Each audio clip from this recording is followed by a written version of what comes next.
టాలీవుడ్ ఇండస్ట్రీలో national crush beauty Rashmika Mandanna. Tollywood, Kollywood, Bollywood అనే తేడా లేకుండా వరుస సినిమాలతో దూసుకెళ్తుంది ఈ ముద్దుగుమ్మ.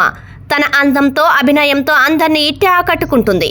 ఈ అమ్మడు ఇండస్ట్రీకి పరిచయమైన కొద్ది రోజులకే భారీ ఫ్యాన్ ఫాలోయింగ్ ను సంపాదించుకుంది. మంచి క్రేజ్ ను సొంతం చేసుకుంది. కుర్ర హృదయాలను పాన్ ఇండియా లెవెల్లో షేక్ చేసింది. రష్మిక స్టార్ హీరోస్తో నటించి మెప్పించింది. రష్మిక నటించిన animal movie block buster hit అయింది. ఈ సినిమా గురించి రీసెంట్ గా జరిగిన ఫిల్మ్ఫేర్ అవార్డుల్లో ఉత్తమ నటి కేటగిరీలో హీరోయిన్ గా రష్మిక మందనకు నామినేషన్ దక్కలేదు. ఈ సినిమాకు దర్శకత్వం వహించిన సందీప్ రెడ్డి వంగ ఈ మూవీతో బ్లాక్ బస్టర్ హిట్ అందుకున్నాడు. యానిమల్ సినిమాలో గీతాంజలి పాత్రలో రష్మిక తన నటనతో అందరినీ ఆకట్టుకుంది. సినిమా చూసిన కొందరు కొన్ని సీన్లలో రణబీర్ కపూర్ ను డామినేట్ చేసిందన్నారు. దీనిపై డైరెక్టర్ సందీప్ రెడ్డి వంగ స్పందిస్తూ రష్మికకు నామినేషన్ రాకపోవడంపై షాక్ అయ్యాను అన్నారు. తనకు ఈ అవార్డు మీద నమ్మకం లేదని సందీప్ రెడ్డి వంగ కామెంట్ చేశారు.